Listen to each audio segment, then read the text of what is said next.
다 같이 사도신경으로 우리의 신앙을 고백하며 4월 19일 주일 예배를 하나님께 올려드리겠습니다. 사도신경으로 우리의 신앙을 하나님께 고백하시겠습니다. 나는 전능하신 아버지 하나님 천지의 창조주를 믿습니다. 나는 그의 유일하신 아들 우리 주 예수 그리스도를 믿습니다.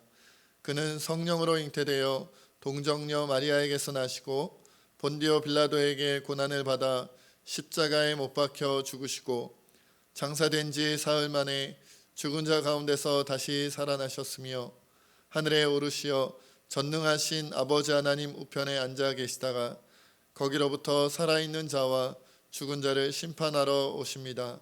나는 성령을 믿으며 거룩한 공교회와 성도의 교제와 죄를 용서받는 것과 몸의 부활과 영생을 믿습니다. 아멘. 사랑의 하나님, 은혜와 사랑을 감사합니다. 오늘도 우리가 일주일 동안 살면서 우리가 예수님의 사랑을 기억하게 하시고 오늘 이 시간에도 우리가 주님 앞에 예수님의 사랑을 찬양하며 주님 앞에 드립니다. 이 시간에 하나님께서 우리와 함께하여 주시고 주님을 찬양할 때 우리의 마음이 기쁘고 즐겁고 감사가 넘치는 귀한 시간이 될 수 있도록 아버지 도와주시옵소서. 모든 영광 하나님께 올려드리며 살아계신 예수님의 이름으로 기도드립니다. 아멘.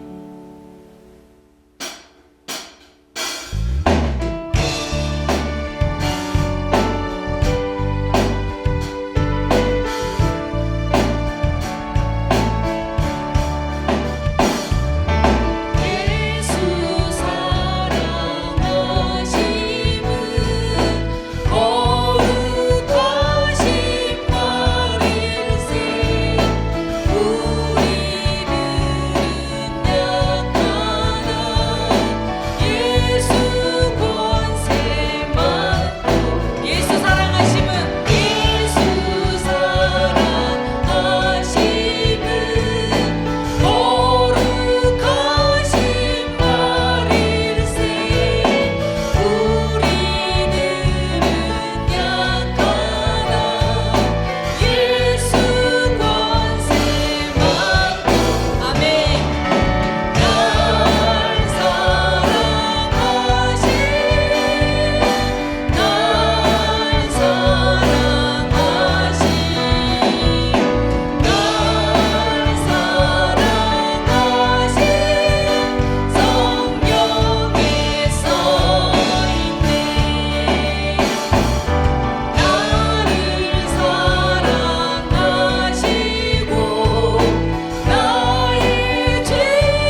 측량하지 못합니다. 하나님의 그 크신 사랑을 우리가 어찌 말로 다 할 수 있겠습니까? 힘겹고 고단한 그 인생길을 살다가 보면서 우리가 참 무너질 때 많습니다. 우리의 그런 무너진 마음들을 이 시간 우리가 주님 앞에 모든 것을 맡기고 주님이 우리와 함께 하시고 늘 우리를 지켜주시고 우리가 가는 곳곳마다 하나님 걸음걸음 그 걸음마다 하나님께서 우리 함께 하심을 믿고 이 또한 지나가리라고 하신 그 말씀을 기억하며 이 시간 하나님 앞에 이 찬양을 올려드리길 원합니다.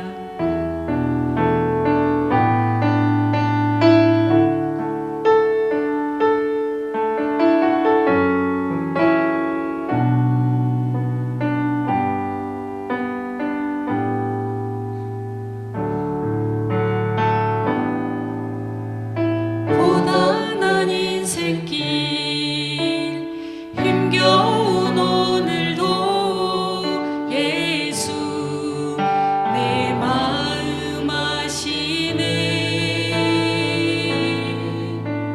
지나간 아픔도 마주할 세상도 예수 내 마음 아시네. 고단한 인생길 고단한 인생길 힘겨운 오늘도 예수 내 마음 아시네. 지나간 아픔도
다 같이 기도드리겠습니다. 전능하신 하나님 아버지, 오늘도 각자의 가정에서 각자의 처소에서 영상예배로 주님의 날에 주님을 찬양하며 경배드리게 하시니 감사합니다. 주님을 찬양하는 것이 가장 귀한 일인 것을 깨닫게 하심도 감사합니다. 주님께서 특별히 우리 교회를 인도하셨기에 우리는 힘든 역경을 딛고 꿈과 비전을 잃지 않을 수 있었습니다. 주님의 말씀 앞에 항상 순종하며 모든 시련을 연단의 기회로 알고 인내하는 성도들을 축복하고 칭찬하여 주옵소서. 가인이 자신을 위하여 성을 쌓은 것처럼 우리 교회가 부를 쌓는 일이 없게 하시고 받는 것보다 주는 것을 즐거워하는 교회가 되게 하옵소서. 섬김을 받기보다는 섬기는 자들이 되게 하셔서 세상 사람들에게 참 제자의 모습을 제시할 수 있는 교회가 되게 하옵소서. 사랑이 많으신 하나님 아버지, 이 땅에 코로나 바이러스 전염병이 나돌아 온 나라 사람들이, 온 세계 사람들이 공포와 고통과 아픔 속에 있으며 수많은 생명들이 목숨을 잃는 큰 슬픔에 빠져들고 있습니다. 인간의 어떤 지식으로도 원인을 알지 못하며 세상의 어떤 치료제로도 막을 수 없는 병들이 지금 이 땅에 창궐하고 있습니다. 하나님을 영화롭게 하고 기뻐해야 할 당신의 피조물들이 창조주를 잊고 자기 지식과 경험을 의지하며 교만해진 탓에 일어난 재앙이 아닌가 생각합니다. 인간들이 그 악한 자리에서 돌이켜 회개할 마음을 갖게 하옵소서. 애국의 모든 장자들이 죽은 것과 같은 대재앙이 이 땅에 닥치기 전에 온 백성이 창조주 하나님을 인정하고 우상을 타파하는 부흥의 역사가 일어나게 하옵소서. 자비로우신 하나님 아버지, 코로나19가 하루빨리 제압되고 치료되고 소멸되어서 성도들이 주일에 세진교회 예배당에서 함께 모여 기도하고 찬양하고 예배드리기를 소원합니다. 교회에서 일상적인 예배드림이 큰 축복이었음을 이제야 알 것 같습니다. 성도들도 보고 싶습니다. 오늘도 여러 가지 이름으로 하나님께 헌금을 올려드립니다. 하나님, 기쁘게 받아 주옵시고 그 마음까지 받아 주옵소서. 그곳 곳간이 하나님의 은혜로 차고 넘치기를 소망합니다. 정여성 울로 목사님과 병환 중에 있는 성도들에게 건강 회복의 은혜를 베풀어 주시옵소서. 코로나19로 특별히 경제적 어려움을 겪고 있는 가정에게는 임마누엘의 하나님께서 도우시고 역사해 주옵소서. 교회 학교 아이들을 특별히 사랑해 주셔서 영상 수업, 온라인 수업이 등교 수업으로 속히 변경되게 하시고 건강하고 밝은 학창시절이 되게 하시고 지식이 성장하는 이상으로 신앙적인 믿음도 쑥쑥 성장해 나가는 하나님의 사랑하는 자녀들 되게 해 주시옵소서. 교회를 사랑하시는 하나님 아버지, 이 교회가 하나님 앞에 기히 쓰이는 교회가 되게 하시며 열방의 하나님의 영광을 드러내는 사명을 온전히 감당하게 하옵소서. 오늘 말씀을 전하는 이양수 담임 목사님과 함께 하셔서 어렵고 힘든 세상에서 바라볼 소망의 말씀을 허락해 주옵소서.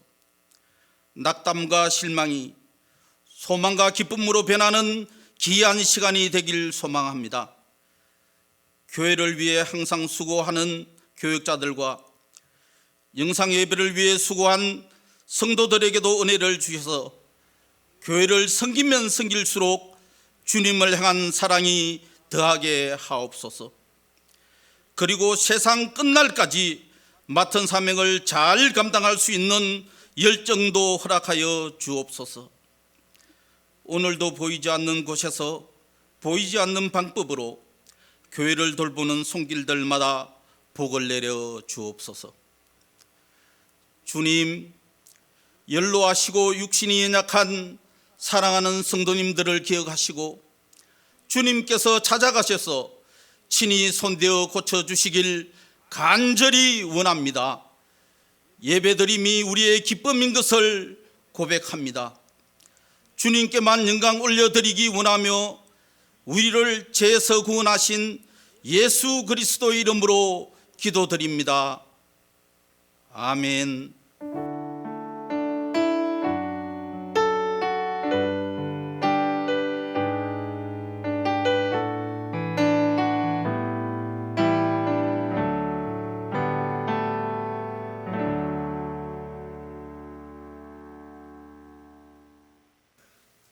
광고하도록 하겠습니다. 오늘 온라인 주보 함께 보시죠.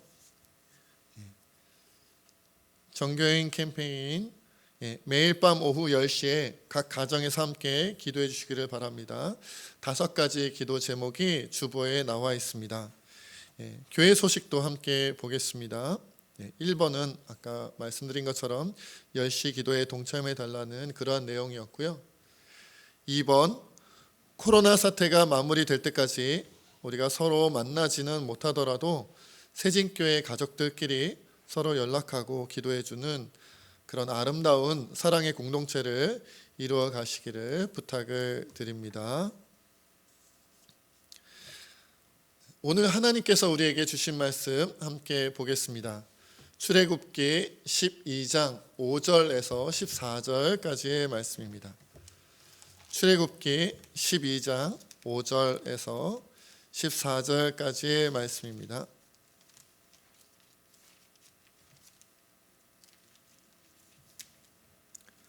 출애굽기 12장 5절에서 14절까지의 말씀, 제가 가진 성경으로는 구약 성경 98페이지쯤에 있습니다. 하나님의 말씀을 봉독하겠습니다. 너희 어린 양은 흠 없고 1년 된 수컷으로 하되 양이나 염소 중에서 취하고 이달 열 나흔 날까지 간직하였다가 해질 때에 이스라엘 회중이 그 양을 잡고 그 피를 양을 먹을 집 좌우 문설주와 인방에 바르고 그 밤에 그 고기를 불에 구워 무교병과 쓴 나물과 아울러 먹되 날것으로나 물에 삶아서 먹지 말고 머리와 다리와 내장을 다 불에 구워 먹고 아침까지 남겨두지 말며 아침까지 남은 것은 곧 불사르라. 너희는 그것을 이렇게 먹을지니 허리에 띠를 띠고 발에 신을 신고 손에 지팡이를 잡고 급히 먹으라. 이것이 여호와의 유월절이니라. 내가 그 밤에 애굽 땅에 두루 다니며 사람이나 짐승을 막론하고 애굽 땅에 있는 모든 처음 난 것을 다 치고 애굽의 모든 신을 내가 심판하리라. 나는 여호와라. 내가 애굽 땅을 칠 때에 그 피가 너희가 사는 집에 있어서 너희를 위하여 표적이 될지라. 내가 피를 볼 때에 너희를 넘어가리니 재앙이 너희에게 내려 멸하지 아니하리라. 너희는 이날을 기념하여 여호와의 절기를 삼아 영원한 규례로 대대로 지킬지니라. 아멘.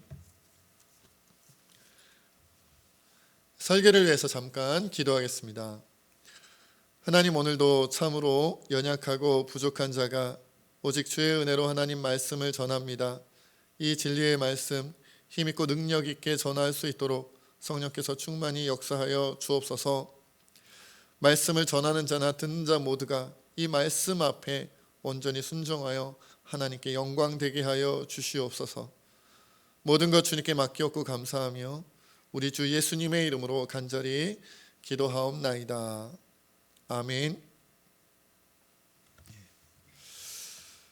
자, 어떻게 부활절 이후에 한 주간 동안 여러분들 은혜 가운데 잘 지내셨는지 모르겠습니다. 예수님의 십자가 사역 그리고 부활 사역에 대해서 우리가 지난주까지 살펴보았는데, 이 예수님의 십자가 사역은 구약 시대의 전통으로 본다면 유월절과 무교절 사이에 이루어진 그러한 일입니다. 예수님과 제자들이 최후의 만찬을 함께 나눴었죠. 그런데 그 바로 최후의 만찬이 바로 유월절 만찬이었습니다. 그러니까 유월절 만찬을 함께 하신 후에 이제 겟세마네 동산에서 기도하시고 잡히시고 그리고 재판을 받으시고 그리고는 이제 골고다께 십자가의 길을 가시고 십자가에 못 박혀 죽음을 당하시게 되는데 그 과정이 바로 유월절과 무교절의 그 기간에 이루어진 일이다라는 거죠. 실제로 그러니까 그 예수님 이전 그러니까 출애굽기에 기록되어져 있는 출애굽 당시에 그 하나님의 명령에 따라서 이스라엘 백성들은 유월절에 어린 양을 잡아서 구워 먹고 그리고 그 피를 문설주와 임방에 바르는 그러한 일들을 하나님의 명령에 따라 행하였습니다. 그래서 바로 이 예수님께서 십자가에 달려 죽으시고 피 흘리시는 그 모든 과정들이 어떤 면에서 볼 때 이 유월절 어린 양이 그 피를 문 임방과 설주에 바르고 그 고기를 불에 구워 먹는 그것과 연결이 된다고 볼 수 있습니다. 그래서 말하자면 구약시대의 유월절의 그 어린 양이 바로 신약시대의 예수님이 되시는 것이고 그래서 구약시대의 유월절이 신약시대로 그 예수님의 성만찬 사건, 성만찬의 역사로 이어진다. 그 의미가 이어진다. 우리가 이제 그렇게 볼 수가 있는 거죠. 그래서 이 구약의 유월절에 대해 우리가 조금 더 잘 알게 되면 예수님의 십자가 사역과 부활에 대해서도 우리가 조금 더 원활하게 잘 그 뜻을 헤아리고 이해할 수 있게 도움이 됩니다. 그래서 오늘은 제가 유월절에 대하여 구약시대 출애굽 시대에 있었던 유월절에 대해서 여러분들과 함께 더 나누기를 소망합니다. 다만 이제 제가 이제 유월절을 준비하면서 한 가지 좀 고민, 걱정거리가 있었어요. 왜냐하면 뭐 이전에도 조금 알고 있기는 했지만 제가 유월절에 대한 설교를 준비하려고 이제 말씀을 묵상하고 그리고 여러 가지 주석이라든지 서적들도 좀 찾아보고 그리고 이제 인터넷에 유월절 하고 이제 딱 쳐가지고 이렇게 딱 이렇게 인터넷에 기사를 딱 띄웠더니 사이트 여러 가지 것들 내용들을 이렇게 살펴봤더니 여러분들 그 잘 아시는 것처럼 그 이단 중에 하나님의 교회라는 이단이 있습니다. 거기에 이제 유월절을 지금도 지키는 신약 시대에도 유월절을 지켜야 된다 이런 그런 것들을 굉장히 중요하게 여기는 이단이거든요. 그래서 하나님의 교회에 대한 내용이 쫙 되더라고요. 그래서 야, 이거 유월절 설교 잘못했다가는 이 하나님의 교회로 이렇게 의심받을 수도 있겠다. 그런 생각이 들었습니다. 그래서 아주 짧게 여러분들에게 하나님의 교회가 어떤 이단인지에 대해서 잠깐 소개하고 그 다음에 유월절 설교를 들어가려고 합니다. 여러분 이제 특별히 하나님의 교회에서는 이 유월절을 그냥 유월절이라 부르지 않고 새 언약 유월절이라고 부르더라고요. 그러면서 이 하나님의 교회는 구약 시대의 절기들을 이 신약 시대에도 그대로 다 지켜야 된다고 해서 7가지 절기를 지키고 있어요. 찾아보니까 유월절, 무교절, 부활절, 오순절, 나팔절, 대속제일, 초막절 이렇게 여러 가지 구약 시대의 그런 절기들 그리고 부활절까지 지켜야 된다고 하고 지키고 있는 그런 이단들입니다. 뿐만 아니라 여러분 이제 혹시 어머니 하나님 이런 명칭도 들어보셨는지 모르겠어요. 이 하나님의 교회가 강조하는 것이 어머니 하나님 그리고 그 교주 이미 생을 달리하기는 했습니다마는 안상홍이라는 그 교주가 자신들에게는 재림 예수님이고 하나님이고 성령님이고 다 아는 거예요. 삼위일체를 다 해요. 그런 이제 존재로 추앙을 받는 그러한 이단입니다. 그래서 여러분들 또 그들은 우리가 이제 주일날 예배를 드리는데 구약의 전통을 굉장히 중요시하는 이단이기 때문에 그들은 주일날 예배는 성경적으로 잘못됐다. 그래서 원래 구약 시대 유대교가 지켰던 것처럼 토요일을 안식일로 지키면서 예배를 드리는 이제 그런 이단이에요. 그러니까 여러분 혹시 주변에서 토요일 날 예배를 드린다고 한다든지 안식일 예배를 드린다고 한다든지 아니면 새 언약 유월절을 비롯하여 구약의 절기를 지킨다고 한다든지 어머니 하나님을 얘기한다든지 하면 하나님의 교회입니다. 그러니까 오늘날 신천지와 더불어서 거의 그 양대 산맥으로 불릴 만한 이단이거든요. 그러니까 여러분들 신천지뿐만 아니라 이 하나님의 교회에 대해서도 좀 조심해 주시면 감사할 것 같습니다. 현혹되지 않도록 좀 주의를 해주시면 좋을 것 같아요. 자, 그럼 이제 본론으로 들어가서 이제 유월절에 대한 이야기를 여러분과 좀 나누도록 하겠습니다. 뭐 유월절의 배경은 여러분들도 다 아시지요.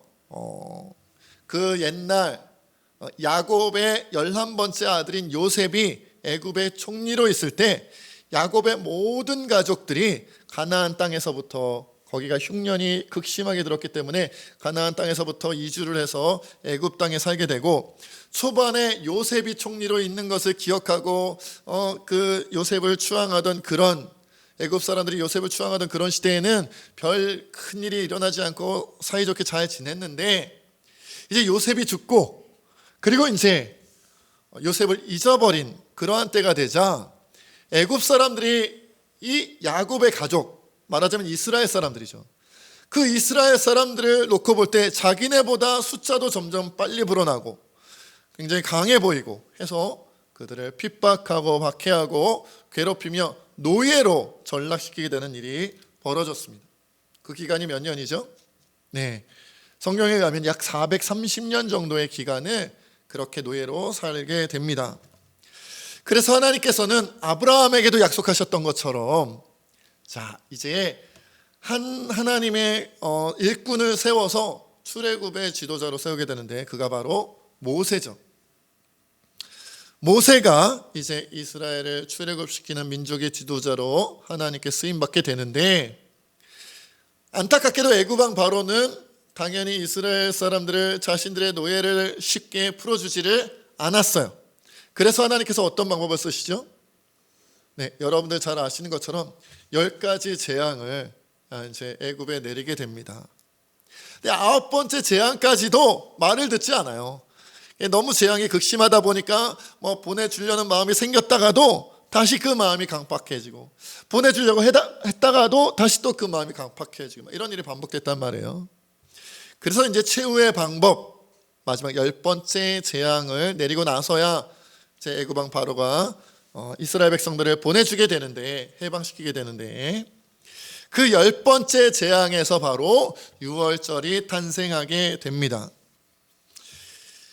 이전의 9가지 재앙까지는 여러분 성경을 통해서 아시는 것처럼 주로 모세와 아론이 선포하면 그 재앙들이 내려지고, 뭐 이렇게 바로와 직접 상대하는 그런 일들이 주로 있었어요.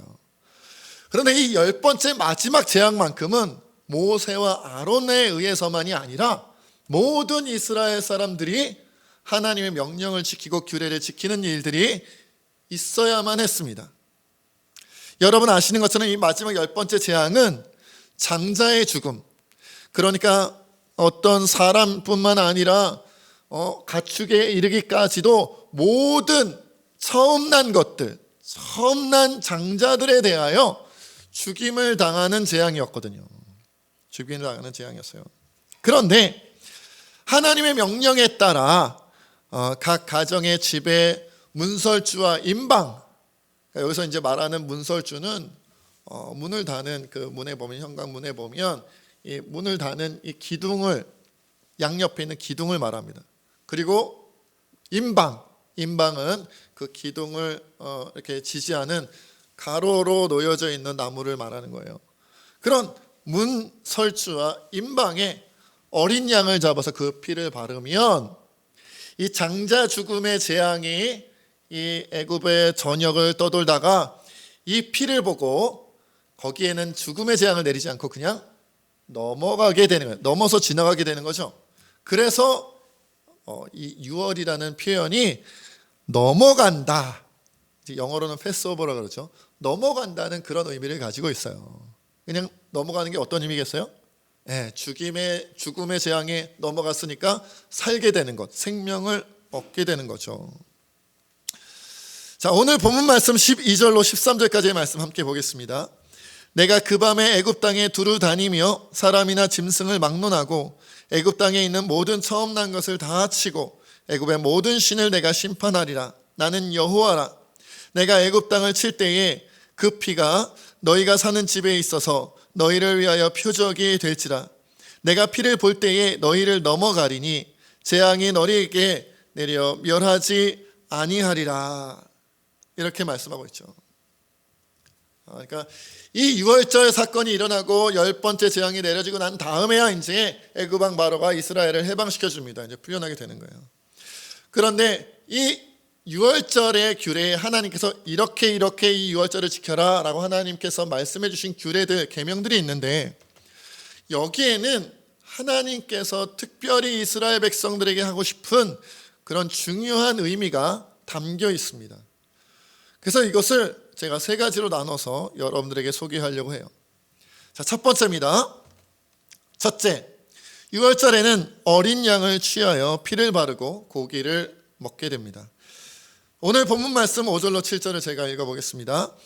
너희 어린 양은 흠없고 1년 된 수컷으로 하되 양이나 염소 중에서 취하고 이달 연 나은 날까지 간직하였다가 해질 때에 이스라엘 회중이 그 양을 잡고 그 피를 양을 먹을 집 좌우 문설주와 임방에 바르고, 이렇게 되어져 있습니다. 뭐니 해도 유월절에서 가장 중요한 역할을 하는 것은 어린 양이죠. 어린 양을 잡아다가 그 피를 아까도 말씀드린 것처럼 문설주 양쪽 기둥과 문 임방에 바르게 됩니다. 그러면 도대체 왜 어린 양을 잡아서 그 피를 바르느냐? 여러분, 레위기 17장 11절에 이런 말씀이 있습니다. 육체의 생명은 피에 있습니다. 내가 이 피를 너희에게 주어 제단에 뿌려 너희의 생명을 위하여 속죄하게 하였나니 생명이 피에 있으므로 피가 죄를 속하느니라. 그러니까 피, 죄 없는 존재의 피가 죄 있는 자의 죄를 어떻게 한다는 거예요? 속한다. 그러니까 그 죄를 없애준다. 그 죄를 씻어준다. 이런 의미를 가지고 있어요. 그러니까 어린 양의 피를 문설주와 문 임방에 바른다는 것은 뭐냐면, 하나님께 범죄한 자의 그 죄악이 그 피로 말미암아 뭐가 되는 거예요? 씻기움 받는 거죠. 여기는 죄가 남아있으면 어떻게 되겠어요? 하나님 앞에 범죄함이 남아있고 그 죄악이 남아있다면 당연히 어떤 거예요? 죽임을 당하는 거죠. 그 죄의 대가로 말미암아 죽임을 당하는 거예요. 그런데 어린 양의 피가 발라져 있기 때문에 그 피가 생명을 상징하고 그 피가 죄를 속하기 때문에 그 피를 보면 죽음의 재앙이 오다가 그 피로 인하여 넘어가는 거예요. 왜요? 용서받은 자니까, 죄를 씻음받은 존재니까, 그러니까 넘어가는 것이다는 거죠. 또한 어린 양은 희생제사의 제물을 가리키는 거죠. 그래서 그 희생제사의 제물을 어떻게 하는 거예요? 백성들이 함께 불에 구워 남김없이 다 먹게 되면 그 생명을 먹는 자들이 취하는 것이다. 그래서 유월절의 어린 양은 누구를 상징하는 것이고 누구를 떠올려요? 그렇죠. 아까도 말씀드린 것처럼 예수님이 십자가에서 피 흘림, 그 피를 보고 우리의 죄가 속함으로 말미암아 죄악의 죽음의 재앙이 우리에게 오다가 우리를 넘어가는 거죠. 그리고 예수님을, 그렇죠? 어린 양 대신, 그 어린 양 우리가 불에 구워 먹듯이 어린 양 대신 예수님을 우리가 성찬식에서 하는 것처럼 그 몸을, 그 살을 먹고 그 피를 나눔으로 말미암아 어떻게 되는 거예요? 이제는 예수님의 생명이 내 안에 들어오는 거다. 나는 이제 완전히 새로운 피조물로, 옛사람은 죽어버리고 새 사람으로 다시 거듭나 새롭게 사는 것이다. 이것을 이제 상징하는 거죠. 자, 두 번째는 유월절에는 어린 양을 먹을 때 무교병과 쓴나물을 함께 먹습니다. 오늘 본문 말씀 8절로 10절을 제가 또 읽어보겠습니다. 그 밤에 그 고기를 불에 구워 무교병과 쓴나물과 아울러 먹되 날 것으로나 물에 삶아서 먹지 말고 머리와 다리와 내장을 다 불에 구워 먹고 아침까지 남겨두지 말며 아침까지 남은 것은 곧 불사르라. 자, 유월절 밤에는 이 어린 양과 더불어서 무교병과 쓴나물을 먹는데 이것도 다 의미가 있어요. 여러분, 무교병은 어떤 거예요? 우리는 무교병을 이렇게 자주 본 적도 없고 어떤 건지 먹어본 적도 없지만, 말하자면 이스라엘 사람들이 만들어 먹는 빵이라고 해야 될까요? 떡이라고 해야 될까요? 그런 종류죠. 그런데 누룩은 뭐예요? 누룩은 효소의 역할을 하는 누룩이 들어가면 그것은 이제 더 이상 무교병이 아니죠. 누룩이 들어가지 않은 빵, 누룩이 들어가지 않은 떡을 우리가 무교병이라고 하거든요. 그래서 이 누룩이 들어가면 어떻게 되는 거예요? 그 빵이 먹음직하게 부풀어 올라 부드럽게 되는 것인데, 이 누룩이 들어가지 않은 무교병은 당연히 부풀어 오르지도 않았을 것이고, 부풀어 오르지 않았으니까 그 딱딱함이 남아있는, 이 먹기에 별로 좋지 않은, 딱딱하고 맛이 없는 그런 떡, 그런 빵이란 말이에요. 그것만큼 말하자면 누룩을 넣어서 그것을 부풀릴 정도의 그런 시간도 없을 만큼 유월절 사건, 이 출애굽 사건은 긴박하게 일어났다는 것을 상징하는 것이고요. 또한 이 누룩은 이 구약 성경에 보면 대대로, 신약 성경에도 마찬가지겠습니다만은 대대로 성경에서 어떤 의미를 쓰였냐면 화려하지만 죄악된 것을 상징하는 거예요. 달콤하지만 죄악된 것을 상징하는 거예요. 맛있지만 부드럽지만 죄악된 것을 상징하는 거예요. 그러니까 누룩을 넣지 않고 퍽퍽한 빵을 그대로 먹는다는 것은 달콤하고 화려하고 맛있고 즐겁지만, 그러나 우리를 죄악으로 이끌어가는 그 죄악된 성분을 빼버리고 우리가 살아가게 된다는 것을 의미하는 거죠. 그러면 쓴나물은 무엇을 상징하는 걸까요? 쓴나물은 애굽 시대의 노예 생활의 쓰라린 경험을 의미합니다. 쓴맛이니까요.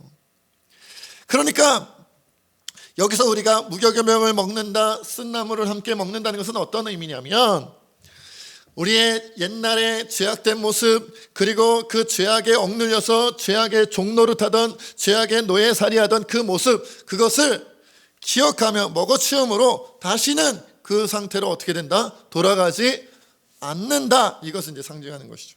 그 상태로 돌아가지 않겠다.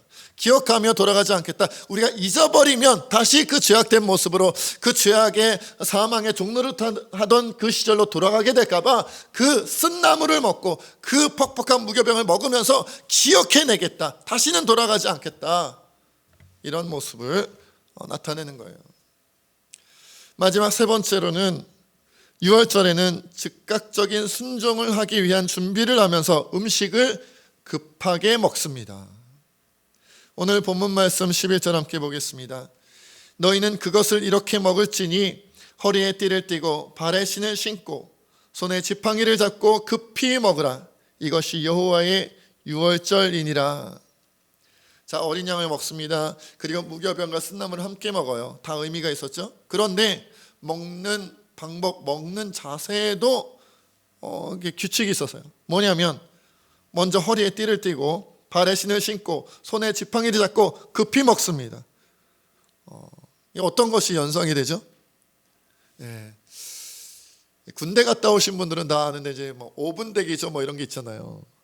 그래서 먹을 때도 군복이라든지 철모라든지 착용할 것들을 군인들이 착용했던 것을 다 착용한 채로, 그렇죠? 언제라도 명령이 떨어지면 바로 출발할 수 있도록 준비한 상태죠. 그래서 5분 대기에 걸리면 심지어 잠을 잘 때도 군복을 다 입고, 그죠? 다 모든 장비들을 옆에다 두고 금방 출발할 수 있도록, 5분 내로 출발할 수 있도록 그 준비를 하는 거잖아요. 그런 것을 좀 이렇게 이제 연상해 보시면 좋을 것 같아요. 그러니까 그러니까 허리에 띠를 띠고 발에 신을 신고 지팡이 잡고, 그리고 한 손에 지팡이 잡았으니까 나머지 한 손으로 먹어야 되잖아요. 발효시킬 누룩으로 이렇게 부풀릴 시간도 없었던 그 무교병 쓴나물을 막 먹으면서, 어린 양만 먹으면서 급히 먹는 거예요. 왜요? 언제라도 지금 나와라, 하나님께서 부르신다면, 하나님께서 우리를 초대하신다면 바로 즉각적으로 순종하여 나아갈 수 있도록, 그런 의미에서 급하게 먹는 거예요. 준비한 채로 급하게 먹는 거죠. 이것이 유월절의 가장 중요한 세 가지 규칙이었어요. 뭐라고요? 첫째로는 어린 양을 취하여 피를 바르고 그 고기를 먹고, 그리고 무교병과 쓴나물을 함께 먹고, 그리고 그냥 먹는 것이 아니라 언제라도 나아갈 수 있는 하나님 명령에 응답할 수 있는 모습으로 준비한 채로 급하게 먹는 것. 이것이 바로 유월절의 규례다. 유월절의 규례다. 그럴 때 어떤 일이 벌어지는 거예요? 이런 준비를 한 자들에게는 무엇이 지나간다?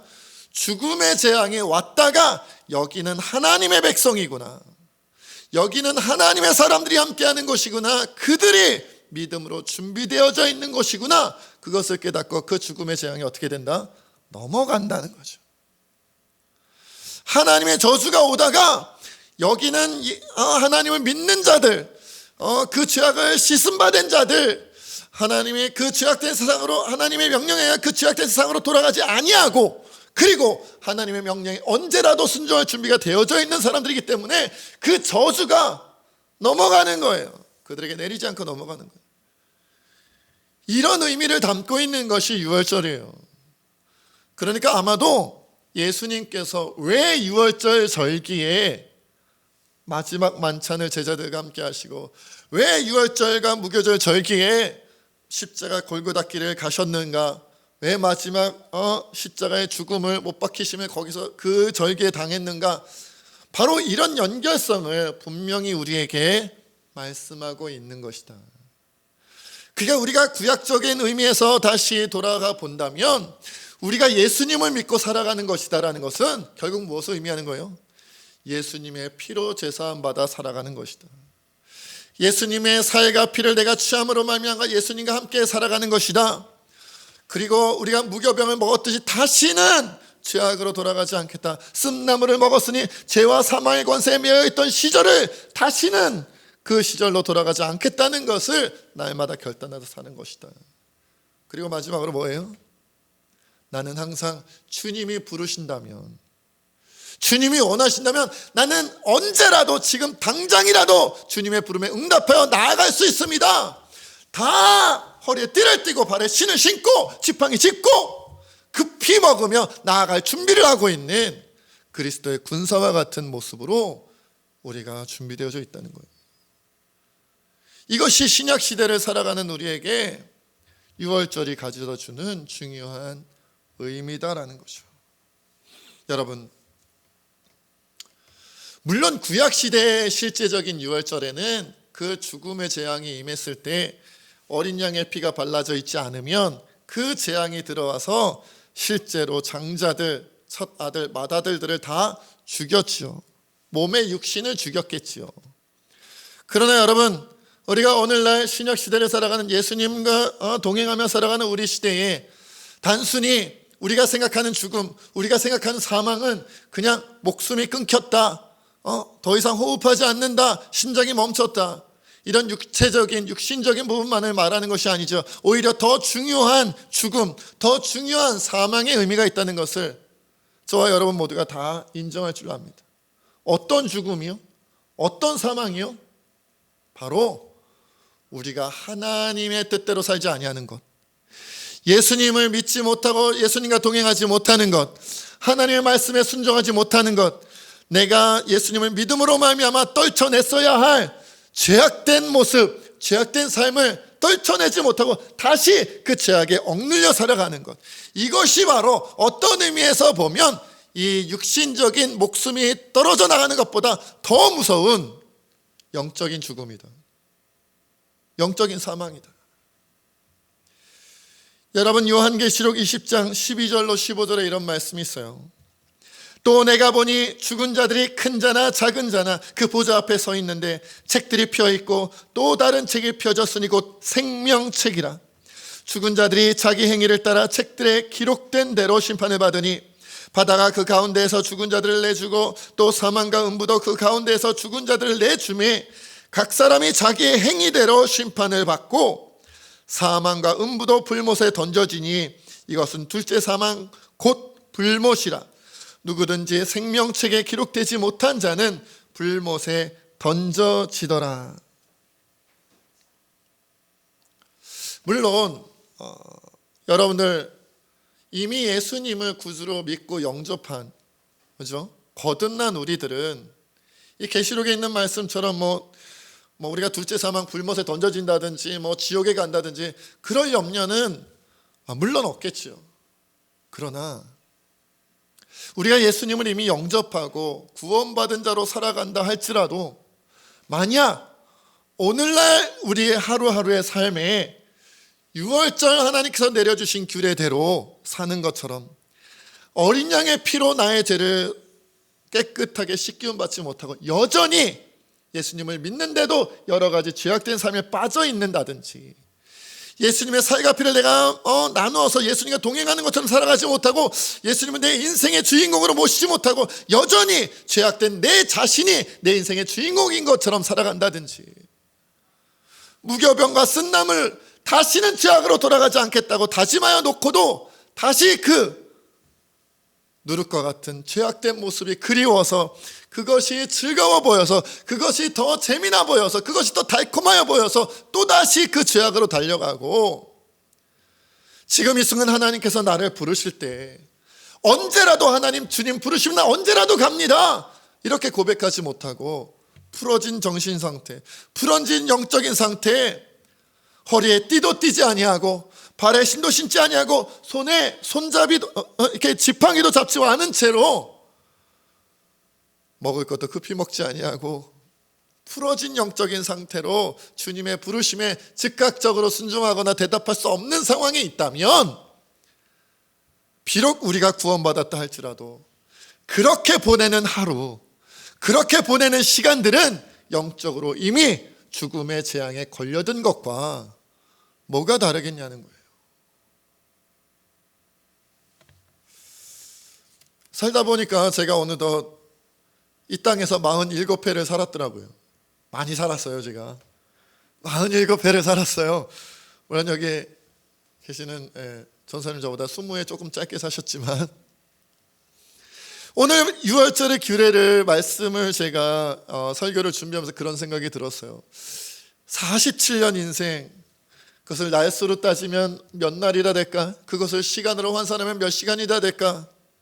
그런데 내가 얼마나 오랜 시간을 살았느냐, 얼마나 많은 여러 날을 살았느냐, 얼마나 오래된 몇 년을 살았느냐, 이것이 중요한 것이 아니라 그 예수님과 동행하며 하나님의 명령에 즉각적으로 순종할 수 있는 그런 모습으로 살았던 그런 날과 그런 시간은 얼마나 되겠으며, 반대로 하나님의 명령에 즉각적으로 순종할 수 없고 여전히 죄악된 모습에 빠져 살았던 그런 날수와 그런 시간은 얼마나 되었겠느냐, 영적으로 살아있던 시간은 얼마나 되겠으며 영적으로 그 죽음의 재앙에 걸려 죽어있던 시간은 얼마나 되겠느냐, 제 자신을 다시 돌아볼 때 어느 쪽이 더 많을까?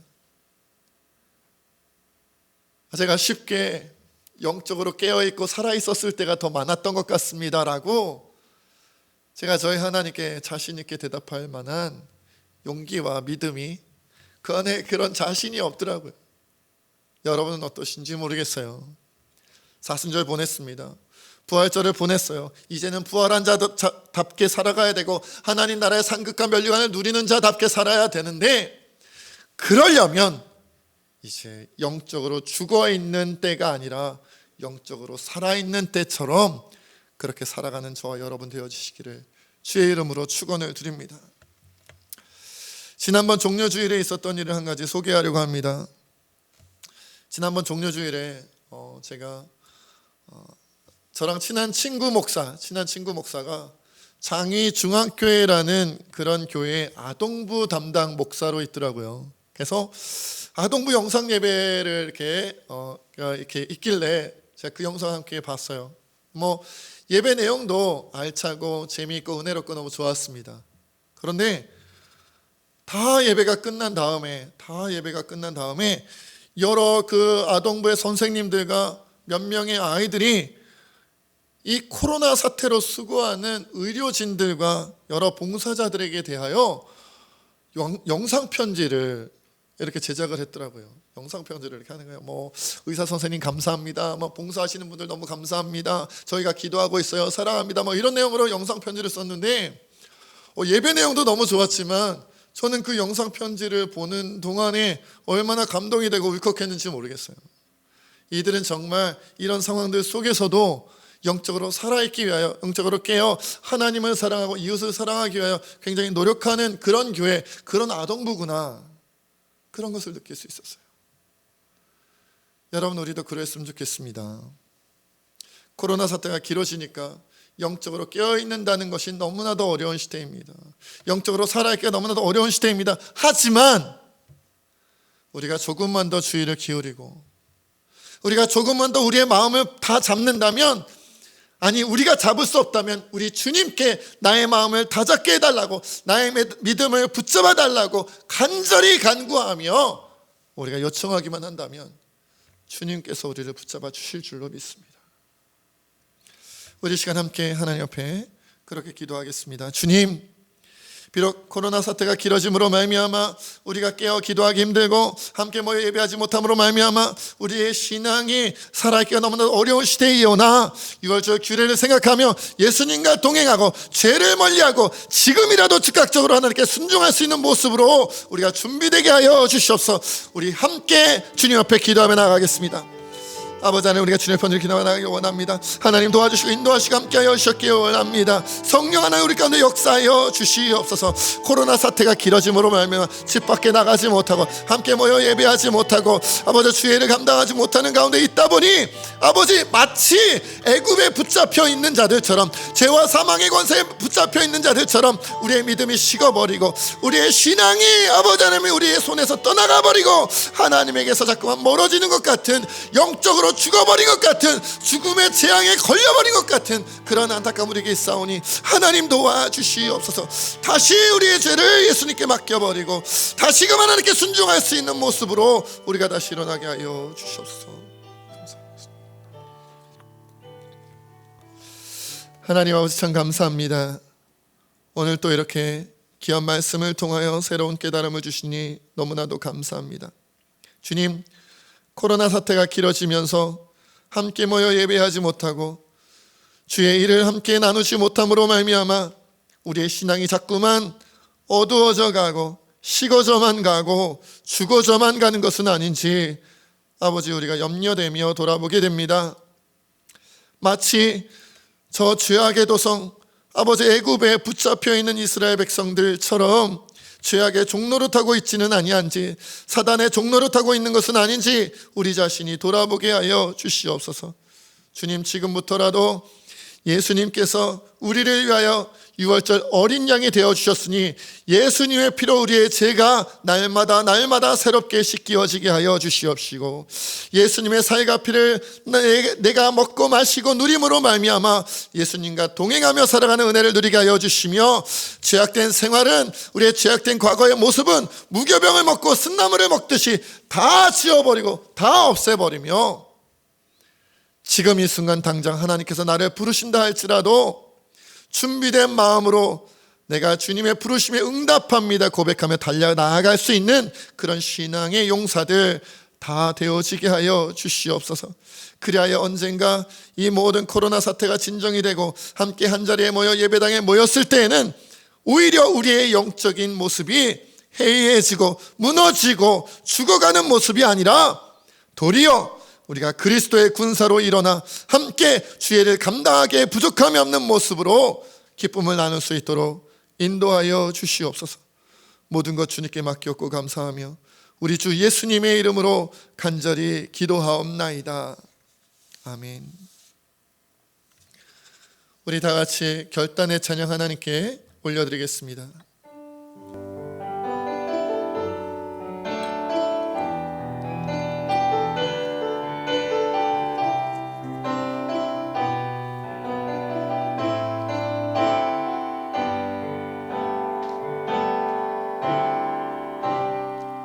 모든 상황 속에서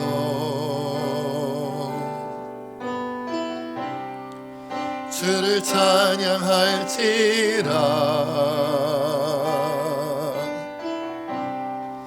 주는 너의 큰 상급,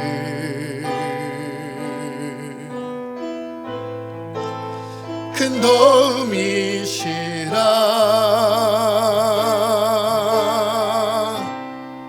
주의 얼굴 구할 때 주의 영을 부사 크신 사랑 안에서 주를 보게 하소서.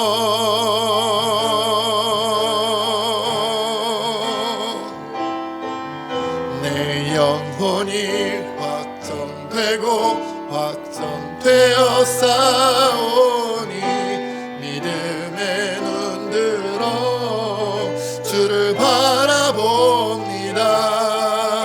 내 영혼이 확정되고 확정되어 싸우니 믿음의 눈 들어 주를 바라보 주를 찬양할 때 주의 나라 임했네. 주를 찬양할 때 주의 나라 이미 임했네. 그의 영원한 나라 주 보게 하소서.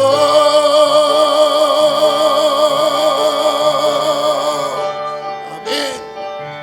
내 영혼이 확정되고 확정되어 싸우니 믿음의 눈 들어 주를 바라봅니다. 내 영혼이 확정되고 확정되어 싸우니 믿음의 눈 들어 주를 바라봅니다.